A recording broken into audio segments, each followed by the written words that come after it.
Okay, there you go. So this is the Creator Podcast with Jeff and Gus. I'm Gus. I'm not Jeff. Yeah, and I'm Jeff. I'm Jeff Brown. True, that is a fact. And we're just going to start this off. A real fun fact, which I should probably save it for later, but Jeff Brown is the name of my mother and dad combined. My father's name is Jeff. My mom's last name is Brown. Boom. Somehow Jeff Brown's my friend. And there I am. That's how it happens. Yep, and today's episode is about creating the art of Halloween, right? Am I correct? Yeah, Halloween is tomorrow. Well, for us anyway, not for the listeners. No, listeners are like, Halloween happened, It's gone. and it either sucked or they had a great time, and it's a memory. It doesn't mean you can't be excited about it. Yeah, and one rule I came up for myself, you don't have to use this rule, but this is the Creator Podcast. We're creators, we make things, and I thought I'm going to make art while I'm doing this. So I'm right now making some art as I'm talking. That's artistic multitasking right there. Yeah, it honestly helps me feel better in life. So if I'm in like a meeting or anything, I'm always trying to have just something to draw with because it makes me feel better and calm, I guess. Now, it seems like you're going to be most busy around Halloween making your kind of art. I mean, a lot of your art is a lot darker, that kind of Halloween-y vibe. So, I mean, this must be your season. It kind of is. I mean, well, we're gonna stick it to Halloween, so I'm gonna pretend it really is. But yeah, I mean, I started Finkoween last year. I put more energy into it last year, but it's basically to get people pumped up for Halloween. It's just to give them some nice prompts so that they could create different things every day of October. And it's, just stealing the idea that everybody else has been doing, like Inktober and 1,000 others. Yeah, it seems like a good way for newer artists who are maybe afraid of showing their work. They can just make stuff, throw it out there, and see what other people are doing, and not necessarily compare yourself to others, but just to have fun with it and not worry about messing up or anything. Just make stuff, and if you enjoy doing it, just go for it, right? Yeah, exactly. I mean, I think that's one of the most beautiful things about art. I think a lot of artists, and it's one of the reasons why we created this podcast, I think you just get so hyper focused and worried about what other people are going to think of your work. Like you're sharing this special part of yourself, and it's like a secret part of yourself, and it's sometimes you're scared to get that judged by others. And I think there's been so many great artists that have not shown their work at all because of that fear. Yeah, I mean, there's that high level of comparing yourself to everybody else too. Everybody is posting on social media, not necessarily their worst work. They're usually only posting their best work. So I'm sure what you don't see is all the times they mess up, and they're not going to show any of that. So it's basically you're comparing yourself to the best of the best and thinking, oh, I just made this picture and my picture sucks, but I'm comparing it to everything else. And so I think it's hard for or easy for people to fall into that trap of thinking that everything that, quote unquote professional artist is making is perfect. But that's rarely the case. Everybody is making crap until you hone it into something good. Yeah, I think you hit that zone sometimes. Like, I don't know if it happens to you as well, but it's like you're starting something and you're diving in and you're not even feeling it, but you decided you're going to stick with it and make it work. And then it ends up being this magical experience, and you feel so good that you were able to turn almost nothing and make all those parts you made work, and it became something powerful and great. Yeah, it's that redemption story, right? It's like the Rocky story. It's your own little Rocky story that you get to put in your pocket, and you probably forget about it the next time you make art. And You draw this. Yeah, you make the stick figure, you run up the steps, and then there you have it, a full fleshed out character. That's how it there works. it is. There it is. That's how Rocky was created. And punching. You got your Rocky mask ready for tomorrow? For Halloween, yeah, you knew I was going to be Rocky, didn't you? Oh yeah. Oh yeah. Sly. Yeah, Sly Stallone. Sly He Stallone, they call me. Well, I don't know if you know much about him actually, and this is related to what we're talking about. He is an artist. I don't know if you know that he's a painter. Okay. Yeah, he's a painter, and well, he's like what 76 years old now. He's up there, yeah. He just put out a brand new movie, like a big budget movie, and like he's the action star in it still. He's still in really good shape, but his own Rocky story, his own like real Rocky story is even more impressive than the movie Rocky. You know, not that we're gonna fully fledged talk about him, but he wrote Rocky and direct, you know, and got to direct and all that crap. But yeah, he was like almost homeless, like he was doing horrible, and he turned it around and dedicated himself to his craft. Yeah, I feel like Art. he doesn't get enough credit. I think yeah, Yeah, Sly Stallone, he's a smart guy. You know, he's making a lot of good stuff. He's creating. yeah. Anybody that's in their 70s and is doing all this stuff, I mean, for sure he gets that celebrity credit. But if you think about it, like how many 70-year-olds that just completely gave up on everything they have ever done, you know, and I'm sure he doesn't need the money. Oh So it's yeah. kind of it's inspiring. I think the same thing that Clint Eastwood in his 80s, uh, directing, writing. You know, I love seeing that. Yeah, well, I think it's a lot easier to quit and do nothing than it is to keep making stuff. So a lot of people take the easy way, you know? Yeah, I think to a degree, like I feel like if you would try to stop someone who really had the fire in them, that would even be harder, you know. But I definitely know what you mean. I often think about that, like my old friends and stuff, and they sort of chose these simple lives, and I kind of envy that in a sense that they didn't want to go for much more. They wanted to just have this really simple life, and at the same time, I'm sure they hate me for being creative and you know not working those you know more simple type of jobs. You know that kind of jobs you get after high school and kind of stick with. Yeah, yeah, there's not a sense of exploration, wanting to kind of do more or even create more. You know, this is the Creator Podcast and we create stuff. That's what we like to do. Yeah, and speaking of creators, Jeff Brown, you this is actually your season for sure. Like you've been, I don't know, people probably don't know this, but you've been on Halloween Wars Mm-hmm. Yeah. as a pumpkin carver, and you got really into pumpkin carving because of that show, and then you kind of you wrapped it 360. Well, you could share that little story. You probably say a little better than I did. Yeah, I mean, you know, it's like so I started doing pumpkin carving because of the show Halloween Wars on Food Network. I got into it. I said, you know, these people are doing some crazy stuff with pumpkins. And at that point I wasn't even doing anything like really sculptural. I was doing some things here and there. But so I tried my hand at pumpkin carving and, you know, I was terrible at it and I got better and better and then I put it on my bucket list. I said, I want to eventually be on that show. And this is the point at which, you know, I wasn't even good. I was my pumpkins looked like terrible, you know. And so I said, well, obviously, how do I get on the show? I got to get better. So each year, you know, you got about a good solid 3 months of pumpkin carving. And so I'd practice every year. And every pumpkin I did, I called it a practice pumpkin. Every pumpkin was just a practice pumpkin. Even if it turned Yeah, out okay, to me, still practice. right. And so, yeah, so I worked my way up. I said, I'm going to get on that show. I'm going to get on the show. So one year, eventually, I saw, oh, they're casting. So I threw my hat in the ring. I said, you know, I want to be on the show. They got back to me. Long story short, I eventually made it onto the show. And that was my pumpkin carving bucket list. Yeah, and And what so, people don't know is then you got asked to be on the next season, and you said, "Nah, I don't want to do it." yeah, I was, well, so it was a hard experience, but I just wanted to do that one thing to get on Halloween Wars. Once I was on and I went through it, and you know, it was an amazing experience, very hard, one of the hardest things I've ever had to do in my life, physically and mentally.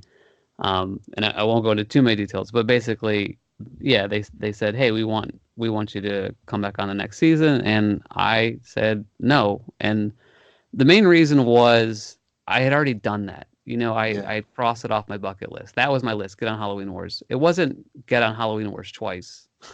right. Yeah. So, So this bucket list, is this something you actually have? Like you have a written down list, and there's more things on it? No, not really. It's more of like, and you might have something similar. It's kind of like when when you just think of something that you want to do and you just pursue it. Yeah. Sometimes it could be, a longer goal. Like this Halloween Wars, it was, within the next couple of years, I want to be on Halloween Wars. And, I keep that in mind. It could be, by the end of the week, I want to do this one thing, and you just strive for that. And so I think it's setting these small goals and keeping a positive attitude, working hard, being patient. I think that's a good way to complete goals like that. Yeah. No, for sure. I mean, I've done that a lot through my career, and you always want to not start with too massive of a goal where you will get overwhelmed and you'll just quit and never try. So my goal started very, very small when I started, and then I kept growing them a little bit further. And now they're so far stretched, it's unbelievable. But I still know I have to get these other steps before I get to the ultimate ones. Hmm. And just hearing your story on that, and that's one of the reasons why me and you work together. One of the reasons why I love working with you, I should say, is because I've always seen that in you, that if I do something with you, or if you're doing something, you're going to get it done. You always deliver and put 110% in. I think that's a really rare thing in the art world, especially. I've met so many creative people, super talented, but they just give up really fast. And but you've always been, some other highlights I could share is that you won a contest where you take a box and you have to make something out of it. Yeah, it's the mystery box, which is since been canceled, but basically it was these, I think, two artists. I think it's literally called Mystery Box Contest. And so what they would do is you would give them a little bit of money. They would send you out a mystery box full of random scraps, just Yeah, like pieces of wood, newspaper, a bottle of glue, not a yada yada yada. So they would have a theme, and then basically you would make a piece of art out of the junk they sent you. And meanwhile, there's a bunch of other people also entering this contest and getting the exact same box of junk. yeah, And so everybody, and there's a deadline, so everybody gets this box of junk. They make a piece of art based on a theme, and then basically it's a contest. You submit either a video or photos, and it was a really, really cool idea. And I've since reached out to them to see if they would keep it going, but it had ended, and then there was really no, nothing in sight for it to keep going. you made them bankrupt. You broke you broke them. They never I wanted to cracked give the code. anybody. Yeah, they never wanted to give anybody money. And they go, this guy, he did it. We have to pay him. It's over. It's over now. Yeah, no, I thought that was really cool. I remember you showed me your idea, and I said, "That's gonna win." I said, if you pull that off, that's gonna win. And then it did. Not that it's my fault that you won, but it was a great idea, and I thought that was, people aren't going to be able to find it easily, but if you search something, I'm sure you could tell them, and they'll get to see that actual video. Yeah, I think I have some of that stuff up on my website, positivejeffbrown.com. Yeah, And shameless plug. we'll probably throw some links in. Yeah, we'll throw some links in. Yeah, so they know Uh, who the heck hell they're talking to. yeah, and that was a project too. Like I had that idea, so basically, and we'll obviously have the video, whatever, but out of the scraps, and this is like wood and paper and cardboard, blah blah. I ended up making a working music box because inside they gave you chunks of wood, they gave you clay and wire and stuff. So I worked out basically the way a music box works, and I had this idea in my head, and if I can have an idea in my head and it works in my head, for some reason I just throw caution to the wind. I think it's going to work in real life. I don't know why. It's just like, hey, it works in my head. Why can't it Yeah. work in real life? So you've never had an idea in your head and then it just didn't work. Like you're like, oh, that was a bad idea. Like that's never really happened. It's like if it if it doesn't work in my head, I know it's not going to work in real life. That's the way I Yeah. think. So in my head, I'm picturing, okay, so I'll do this with the wood, I'll do this with the wire, I'll do this with the clay. I was like, I have a very analytical way of thinking. So in my head, Yeah. I think through every little piece and I say, where can it go wrong? And then if I go through the whole steps and I say, well, this seems pretty sound, then that's the case where it's working in my head. And I feel like that might be for some other creators out there when they have an idea. You go to paper or something, you start jotting it out, and then once you have it in your head that I need to make this thing, it's just like this urge that you need to make it. And for this project specifically, you need to prove everybody wrong because every single person I told I'm going to make a working music box out of a bunch of junk, they all said, no, you're not. Yeah, except for me. I mean, I'm sure I was positive about it. Well, that's another thing I kind of want to point out is like you and me think so differently than each other, and like everything you just said about how you create, I can't do any of that. I'm like chaos, and you're, I guess in a sense, order. You know, you've it all laid out, and I think that's one of the really cool reasons. Like when we work together, it's I like what we make. Yeah, I think we definitely have a yin and a yang. Yeah, it's usually, you have so many good ideas that are coming a mile a minute, and you're just so gung ho. You want to just throw stuff down on paper, get stuff going. Yeah, Meanwhile, I'm in the background thinking like, is this gonna work? Is that gonna work? And so I think it's easier for you to throw stuff out and have these crazy ideas, and that's yeah, better because I usually am a little more scripted in my head where I'm just like I have to think everything out, A and then B and then C and then D. Meanwhile, you're over there, XYZ or even ZYXW, and yeah, then and some alien letters. well, for me, it's interesting. Like, I guess I should talk about one little experience, a little journey. I got into filmmaking. I want to direct films, live action animation, but I really wanted to do some live action stuff. And about 2 years ago, 3 years ago, I started. And the way it really worked for me, and I got excited about it, was approaching it that way, where I wrote the script in about maybe 15, 20 minutes. This is a short film, and had no idea how to execute it really, but I just approached everything as this quick idea and I'll make it work. It might be kind of punk rock or sloppy, but it'll look like my style, and it kind of was that momentum, and it felt like you're just a little kid exploring and playing, and really just having a lot of fun. And to me, that's kind of what made it really pure and just a really Yeah, it and every seems yeah.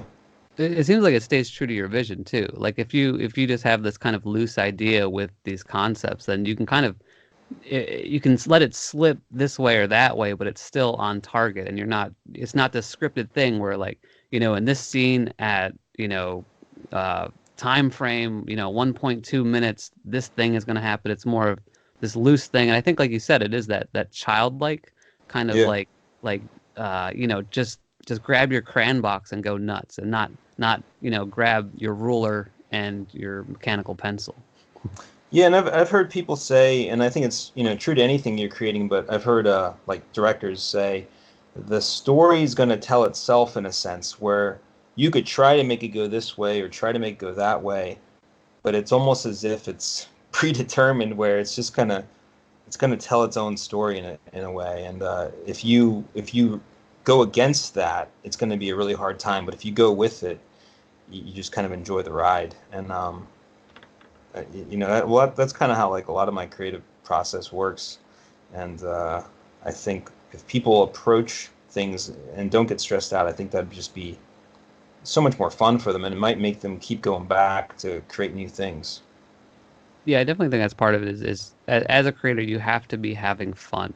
Is if you're not having fun, and don't get me wrong, 'cause sometimes it gets stressful, but if you're ultimately not having fun in what you're doing, then you're not going to enjoy it. And I think it's important for people to enjoy what they do, and it shows in the work. I think you might agree with that. Yeah, you have any crazy projects going on? You have anything going on right now? uh Nothing really crazy, because it is full swing pumpkin season, You uh, right? winding down. I know, speaking of Halloween art, um, you had come out with a Halloween music video a little while ago, Oh yeah, and yeah. I thought it was brilliant. Can you talk a little bit about that? Yeah, well, thank you. I mean, I remember you messaged me and you enjoyed it, and that made me happy.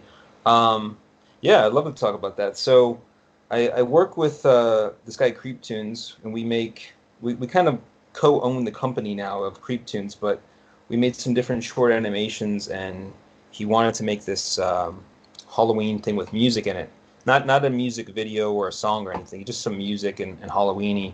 And he did put that one out. It's out. If you type Creep Tunes Halloween, there's two versions. The one is what he wanted to do, and then I said, well, let's do this one too. And I sold him on it. And the first thing he kept saying to me though, he goes, why do you think you're gonna like be able to write a song? Like how he's like how do you think you're gonna do that? So I was like that part's easy. I said that's the fun easy part. And literally what I did is after that phone call where he's like excited to do it, I wrote out the tune, like the melody. Not he actually did all the hard music, construction, but I wrote out the melody and the lyrics in about 10 minutes, and I sent it to him, and then I think I sang it to him, and he liked it. He liked it, and from there he asked me to paint all the characters and things. So it's a bunch of my characters. The background is just some like standard, almost generic background. And then he had this idea of taking my mouth and almost like animating it. Like, so I sent him a video, which was kind of freaky. I painted my lips white to be like a ghost. I paint all my lips white, which made my teeth look way more yellow than you would. You know what I mean? Because you're making your face all white, and So I sent him that over, which was really kind of disturbing. The film, just your mouth singing. And then I think he sort of stop motioned it in because it looks a little weird. Like it looks animated, and and we put it together and animated the paintings I did, and he made the music sound really well, but it was a lot of fun. Yeah, I'm glad you liked it. Like I layered my vocals.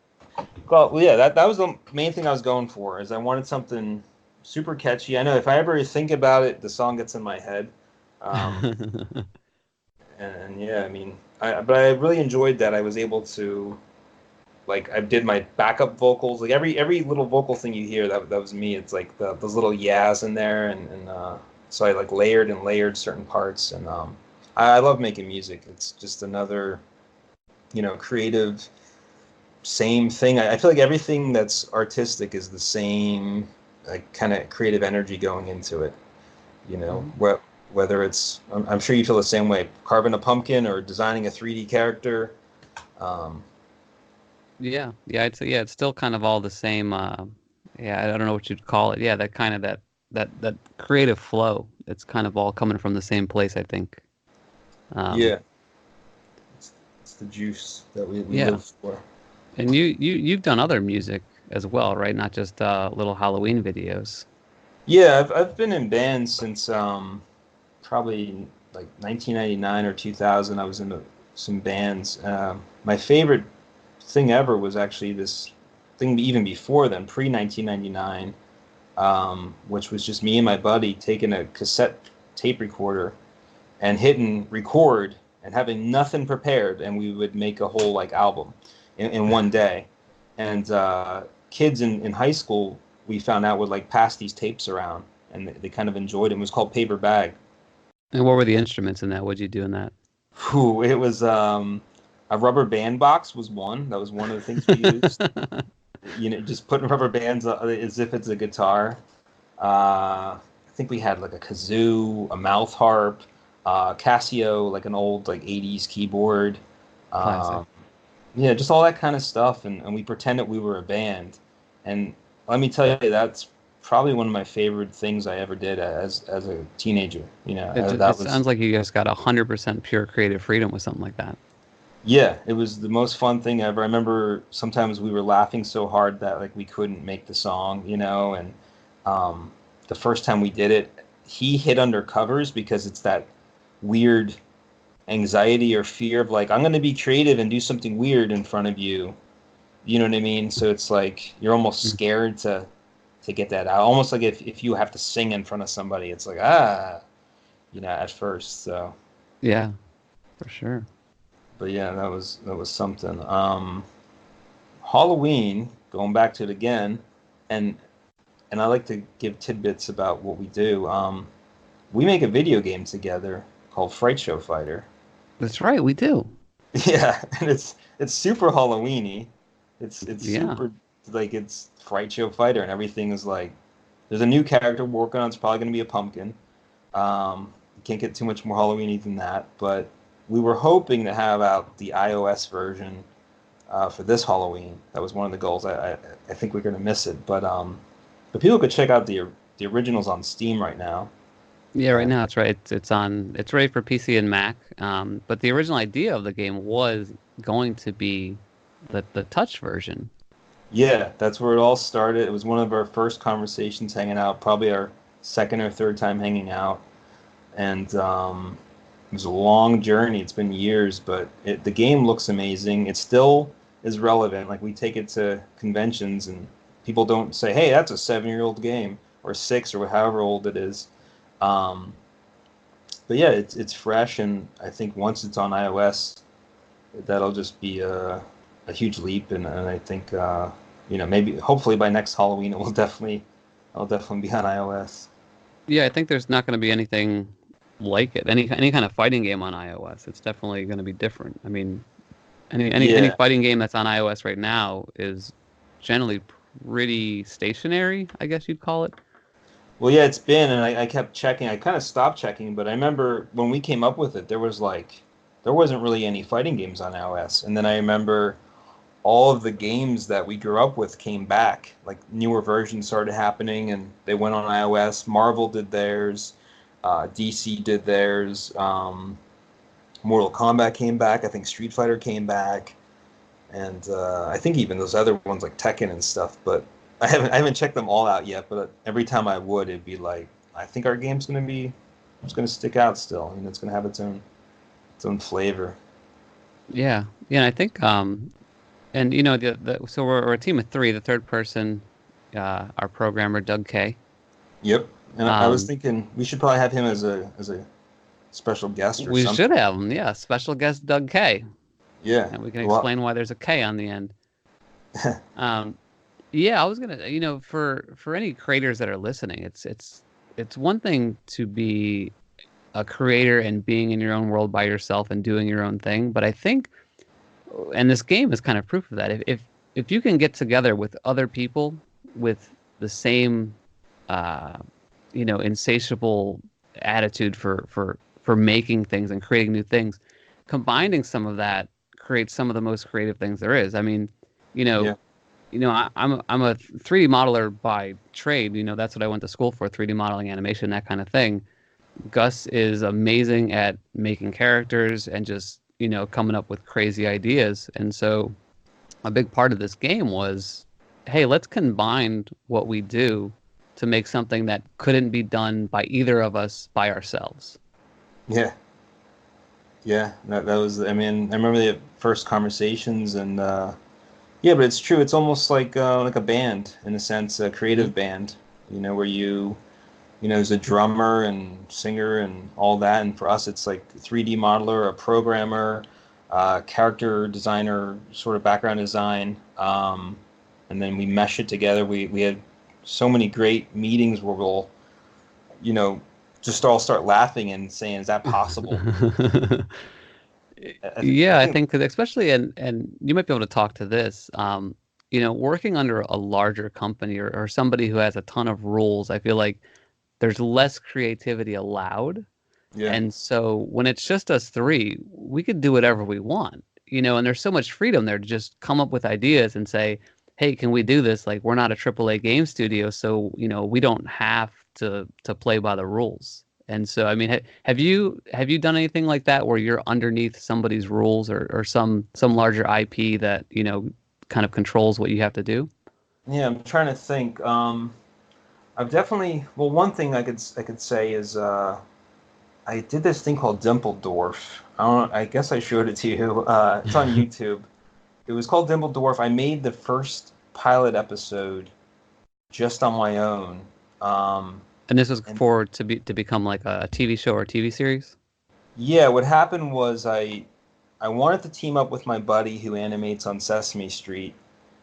um, but he was really busy, so I ended up animating the whole thing myself, and I voiced it myself. Um, but like he had some input, like he had a little bit of character input, and it was mostly just hanging out, watching a football game.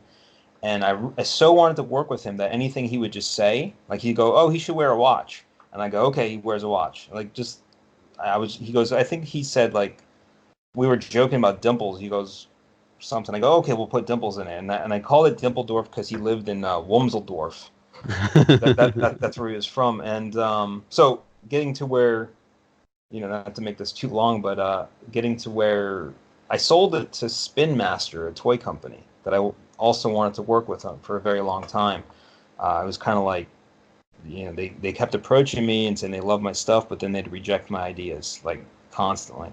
Um, a guy named Josh Fisher who worked there, he, I think, pushed it forward. It was like they knew who Tony was. The lady who pitched it was Rita, and she's like pitched a lot of cartoons. So it was like the perfect combination of four different people, a guy from the company, and we got this thing Dimpledorf. So then they paid for an extra episode that Tony was full on supposed to animate, but he couldn't do it. He couldn't do it at all. So I had to animate it again, and but the writing and all of that, they kept giving these notes, and it really took all the fun out of it for me. It was just like the thing that it started as, which I loved. It was almost like a documentary style, weird cartoon about a penguin who has a jetpack permanently strapped to him because he was in an accident, and this blind inventor built it for him. And they're best friends. Tale as old as time. Oh yeah, everyone knows that. And but then it became this just like I didn't enjoy it, and that was the corporate keep like giving notes and giving notes and giving notes, and you kind of have to agree at a certain point. You have to, one of the things that you always hear is like choose your battles wisely, because you don't want to come off as the person who's like, oh, I know everything, it has to be my way. Yet at the same time, you don't want to lose all your artistic freedom and creativity. So yeah, Right. working on that, I definitely felt like I was losing my control on it, and it became not fun at all. And the result was like a crappy cartoon that there was never another one. Yeah, I think a lot of times with the larger companies, there's somebody that's getting paid to suggest changes, and even if there's nothing to change, well, they better make suggestions, because otherwise, why are they getting paid? So, Yeah, if they have that's they a have good to point. make, they have higher ups, they have their bosses. Their bosses are saying, "Hey, I'm paying you to suggest changes, and you're not doing anything." That's not going to look good for them. So, what do they have to do? They have to make changes.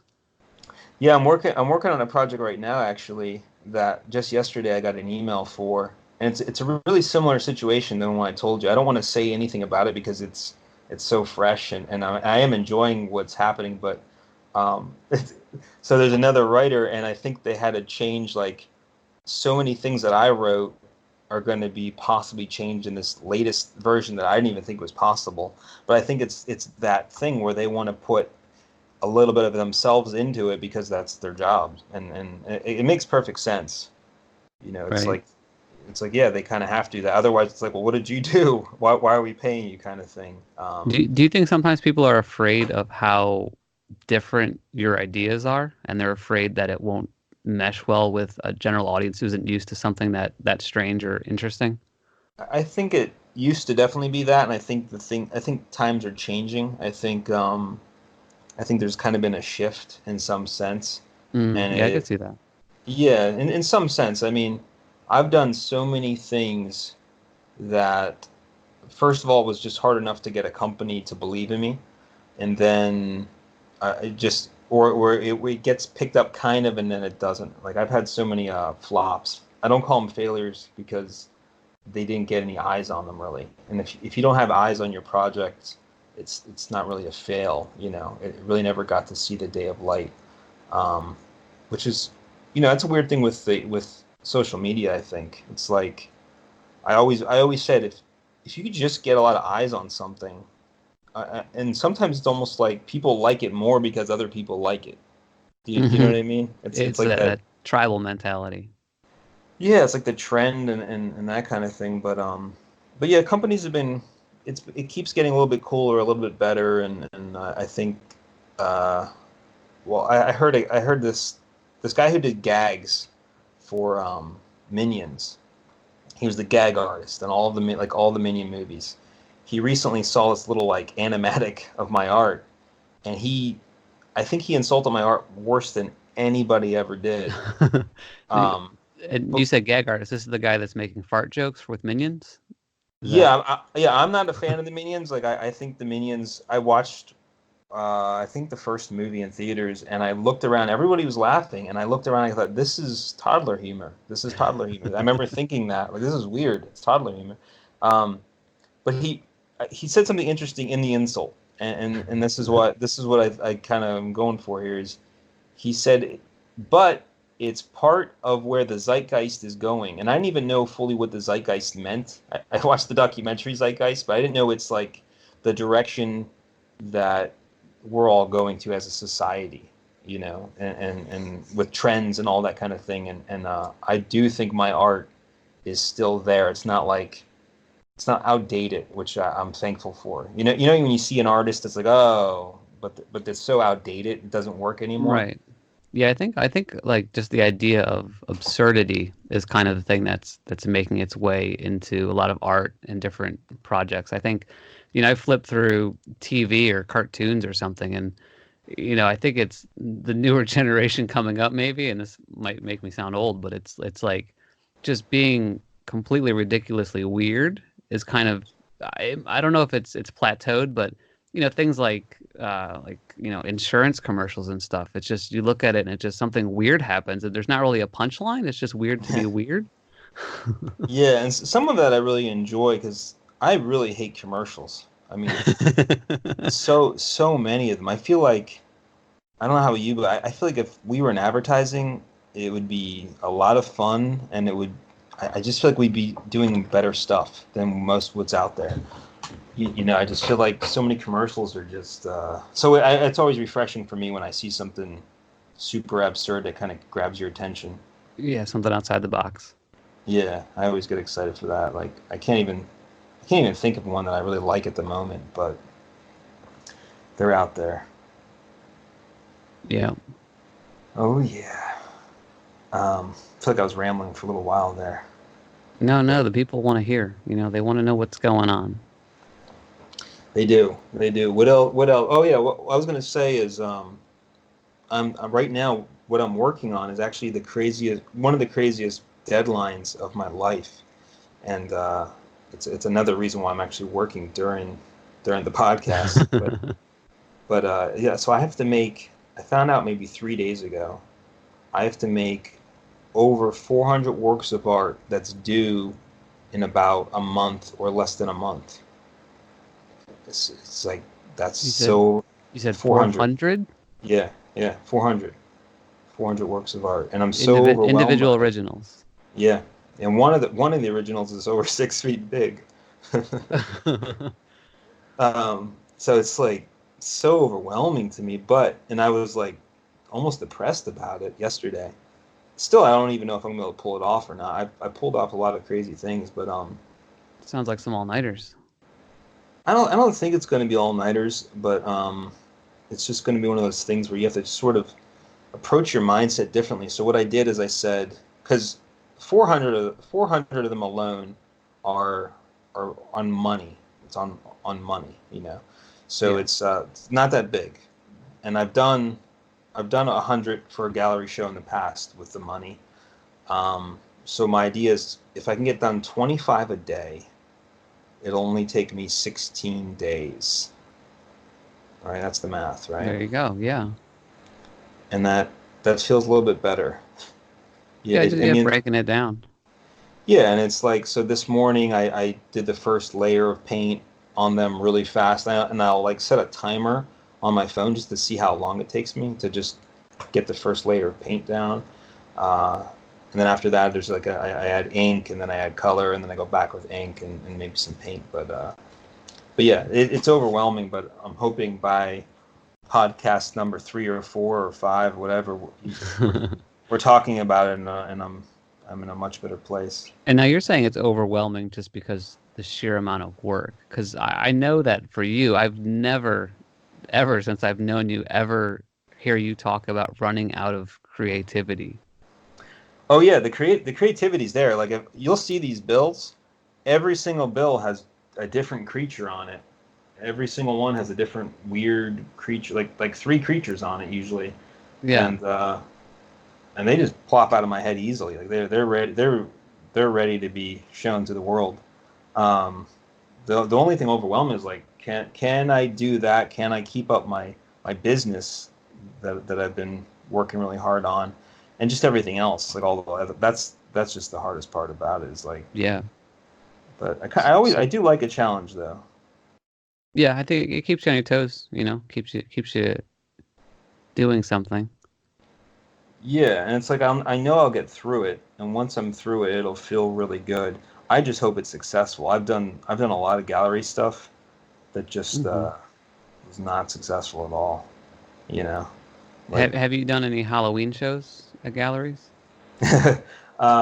yeah, I did this in Chicago many years ago. I think it was called Echo Gallery in Chicago. I drove up to Chicago with a buddy and my girlfriend at the time, and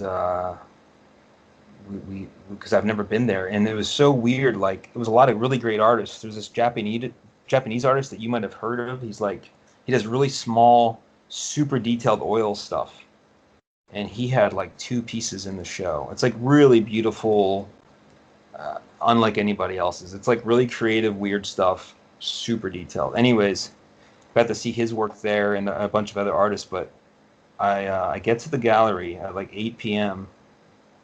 and the girl that runs the gallery answers the door, and she's like in like the skimpiest thing ever, like a thong, up in the middle, and I was like, this is some gallery thing. It was really interesting. A lot of people in costumes and stuff, but I've never been to a place like that again, and it was just kind of a. I was just thinking about it the other day, but it was a really fun, weird experience.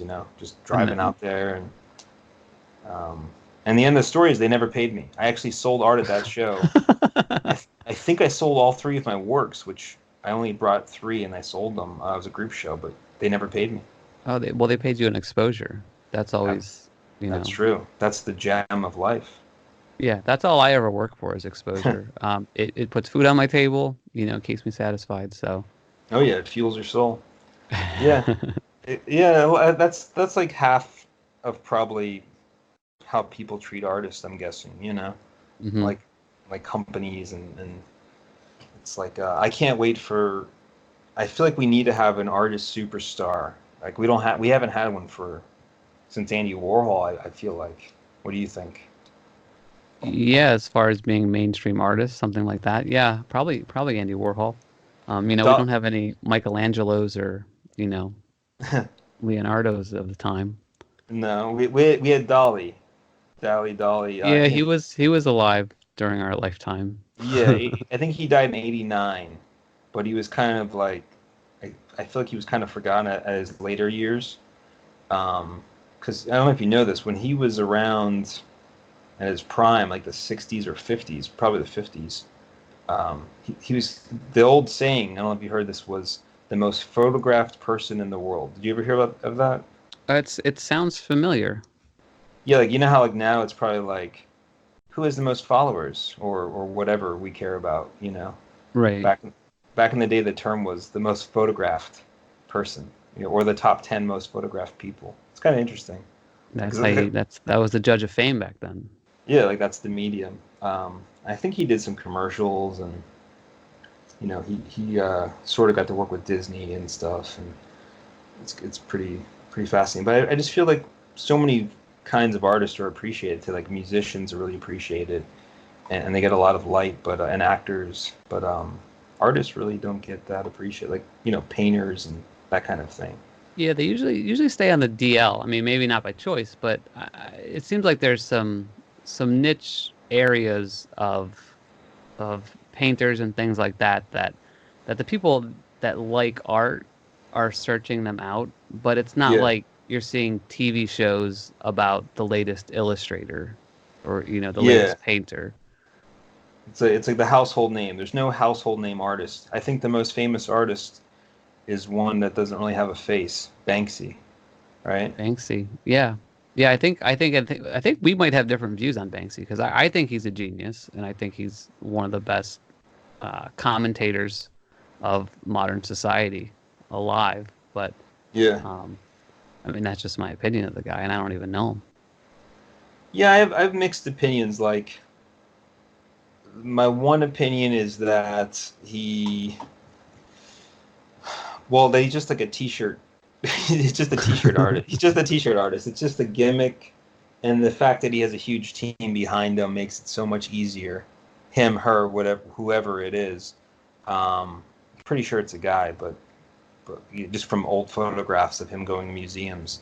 Um, but so I think part of it's just like it's a good gimmick. Like if it was just a T-shirt design and no one knew Banksy, I think it wouldn't be this big deal. But Hmm. I think the way he broke into it, the badass criminal aspect of it, I think that's what really that was his hook. That's what rose him to such fame and success. Because Yeah, that's one thing people aren't gonna do is put themselves out there. But and then at the same time, no one really knows who he is. right. There's that anonymity. I think, yeah, there is that element of danger. So if you go into a store and there's a T-shirt with a slogan on it, you kind of like, somebody's trying to make a buck. You put that same slogan on the side of a wall, and you're thinking, wow, somebody had some balls to go, climb up there and put that on that wall. So Yeah. I So think there's definitely a level of yeah, danger to no, that.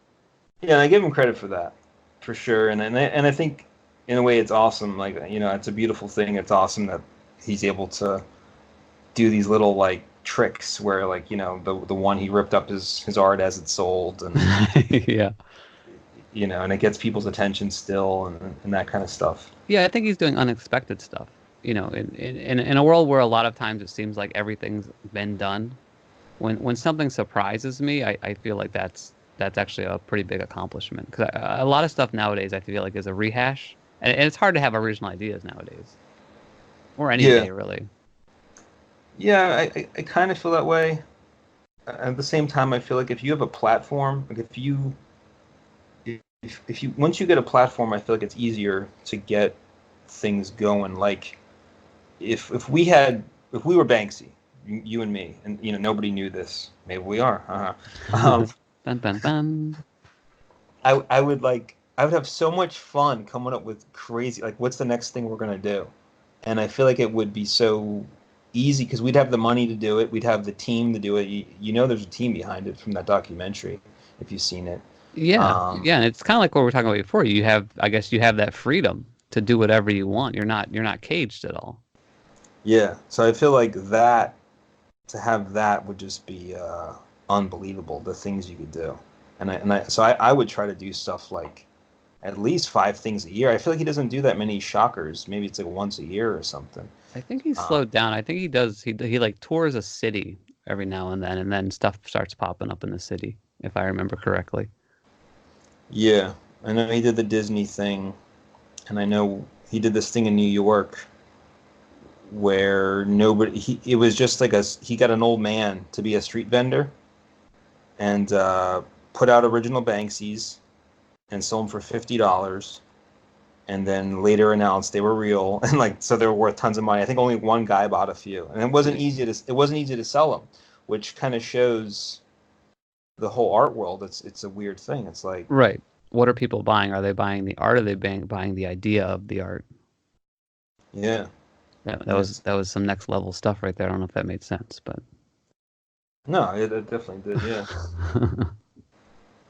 yeah, it's something I think about. Like if when I was unknown, when I started my career, I always this is part of like my mentality for how I built my career is what would people have to have that it was not just that, but I would always have to think that if I needed to make a living, I would hmm have to think like I would always do my own thing, but I'd also if times got hard, I'd have to think, well, what would people definitely buy? What are they gonna? They don't know me. They don't know my stuff. What are they gonna definitely need to have that kind of thing. So I think I've kind of merged the two, but I still do that today. I'll do things that are just, if nobody knows who I am, they'll need to grab it because they love that image or whatever. Yeah, I mean, and that's a good point too. Speaking of just art in general, it's like art is not a necessity of life. You know, you're not making organic broccoli that people need to eat. You know, you're making art, and art is generally you you buy art or you want to take art or have art because it's something you love. It's not necessarily because, oh, like, it's raining outside, I need to get a pair of rain boots. Yeah. It's, nobody needs art to survive. So it definitely is this thing that people have to really love it in order to actually buy it. Yeah. Yeah. And thankfully, there's been enough people on the planet that do really love it. Because I think with art, you get, I don't know, it's like you get a better feeling. You're more inspired. I feel like without art, like if you just imagine a society without art, like where it's banned, Hmm.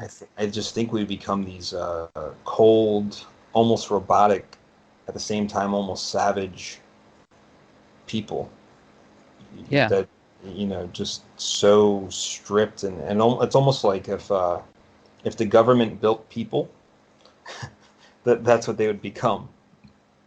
Hmm. You know what I mean? They become Yeah. that. Yeah, you might say that's might be for something like entertainment in general. If we didn't have, I don't know, sports, what would people do instead of going to football games or seeing baseball games or, playing soccer or something like that, or so that, I mean, something like the just entertainment in general. I mean, if you're having a bad day, you might want to watch a Pixar movie to make yourself feel better, and entertainment and art can do that, and there's not, you know th- that's what it does. It can change how you're feeling, which is, I think, is a big draw to a lot of art. Yeah, yeah. I mean, I'm always surrounded by it, so I don't think about it as much. But I do, I do love the movies, and that's one of the reasons why I keep pushing to do more. And that thing, it's like my whole life. I feel like that's such an important thing for me. Is you're having a rough day, and that's happened, and then you see a movie, and you completely forgot why you were upset, and you got sucked into this other world, and Yeah. got you, got to live another life. going full circle with Halloween art and movies. I was driving home today, and one of the Nightmare Before Christmas songs came on, Yeah. and I had totally forgot about that movie. Uh, and I was like, wow, like that back in the day, that used to be a really, really cool movie.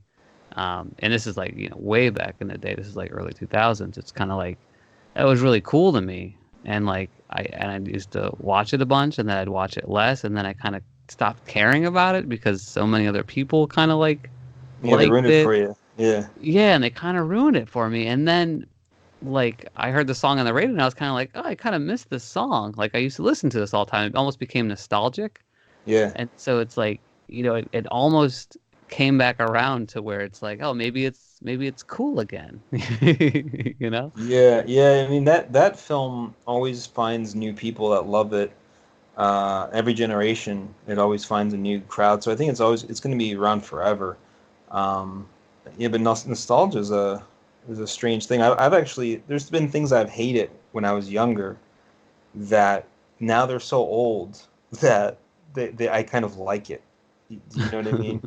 And I don't know if that's happened to you yet, but What's it's what's like an example? Can you think of one? I think like Soundgarden, the band Soundgarden. I hated Soundgarden as a kid. I really hated them. They sing And, Black Hole Sun, right? Black Hole Sun. yeah, yeah, All and right. so I really hated them because I wanted to be like against the mainstream and all, and just I like some mainstream stuff like Nine Inch Nails and Nirvana, but um, I just thought they sucked. And then I heard it. I heard it and I appreciated it. I don't know if it's because he died, and that often happens where when somebody's gone, you look at it in a new light. It's like, Hmm. oh, we don't have that anymore. Like when Sylvester Stallone dies, everyone's gonna be like, I hope he lives a long time. But if he died tomorrow, bringing it back to Sly. Uh, Everyone would act like he was the greatest thing in the world. Like they always loved him so much and stuff. So, but yeah, Halloween. Oh, Yeah, Soundgarden. I noticed we're at an hour. Do we have like are we trying to be at an hour? Or are we? It seemed like, an hour is kind of where we want to be to start out. I mean, because Yeah. eventually we're gonna have so many great guests on, Oh yeah. Oh yeah. and We could. so yeah, I mean, the clock on my wall says I think 55. Oh Um, yeah, yeah. We started a little later than we wanted to. Yeah. yeah, we got a little. So I mean, if you want to wrap it up, I mean, Well, I was gonna what are say, your why plans? don't we Yeah. let's have a little fun game called Ask Me Anything. Maybe we stick this or maybe we toss it out. But you could ask me anything and I'll ask you anything, creatively speaking or Halloween speaking. And yeah, let's stick at the Halloween. Maybe that's the theme to Stick this at the one. But Halloween. yeah, you want to go first or should I? I got something for you. All right. Um, have you ever gotten a razor blade or anything terrible in any of your Halloween candy before? I feel like I guess I didn't tell you this story, but well, here's the thing. I only went trick or treating once in my life as a kid. I don't know if I Oh, told you jeez. this. Did I tell you No, this? no, I don't think so. This I didn't realize. Here's the weird thing about this. I didn't realize this until about 2 years ago, and it kind of like I was like, oh, that's why I am the way I am. I went trick or treating once as a kid, and there was the big razor blade scare. I think I was 5 years old. I had this awesome werewolf mask, and I got the hands, and we went with our neighbors who were chiropractors. He was a chiropractor, and his kids weren't, obviously, but um, so we went Right. with them. It was me and my brother, and it was the Norks. That was their names. And so it was Sean Nork and a brother and a little sister. And we got a big bag of candy, and I was like, "This is amazing! Oh my God, do I love this?" For some reason, I didn't go before. I don't. I think because my mom was like scared something's gonna happen, but we went the Norks, so it was fine. Yeah, chiropractors, they're fine. Yeah, we get back to the chiropractors, to his house, and he had his office attached to his house, and he said, "You know what? We're gonna X-ray because he's a chiropractor. We're gonna X-ray all the candy to make sure there's no razor blades in it." Well, there wasn't any razor blades in it, thankfully, but that didn't matter because when I told my mom it's okay, he X-rayed all of the candy. I wasn't allowed to eat it. I wasn't allowed to eat it, and then for some reason, I think my brother thought he was too old to trick or treat. I never trick or treated again. I think I tried when I was like 17, but it wasn't the same feeling with my buddies. But Yeah, that nobody was likes that. People don't want to give you candy. no, they don't, and so that was Now, my only trick or treating now experience.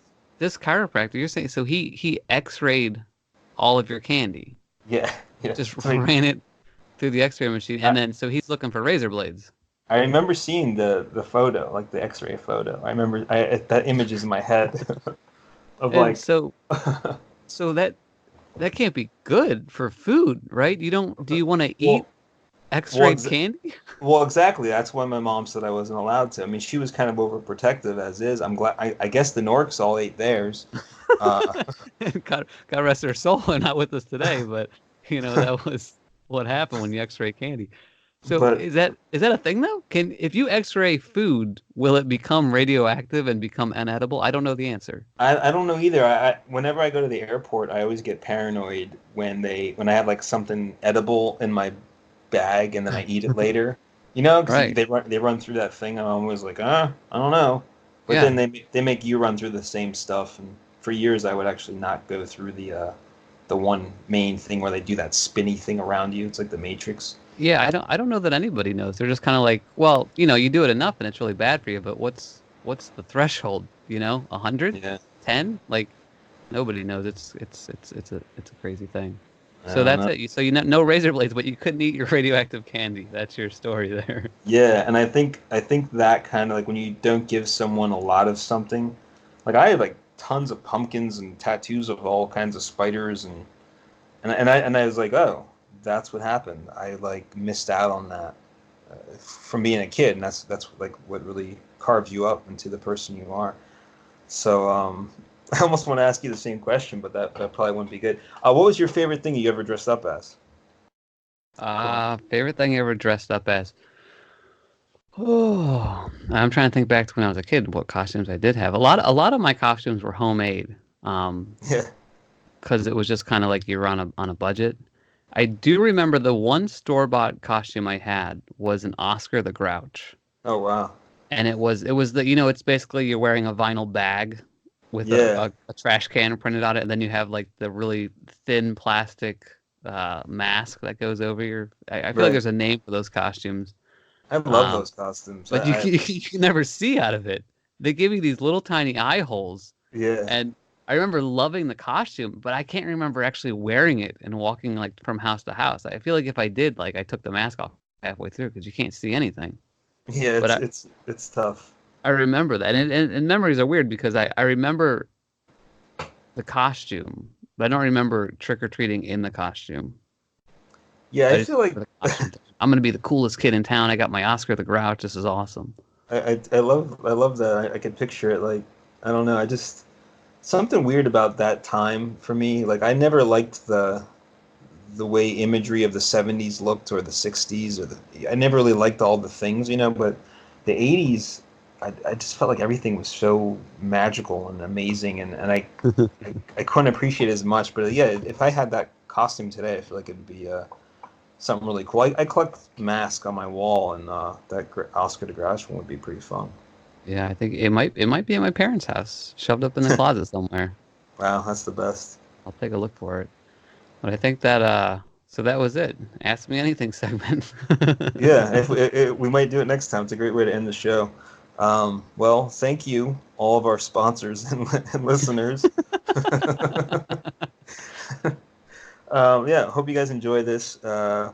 Send us a message if it's possible and let us know what you think. And maybe we'll even do, I don't know, maybe we'll do a question from the audience or something. Who knows? But yeah, that's it. We did it. First podcast. First podcast in the books. Thanks, everybody. Hopefully, join us for the next one.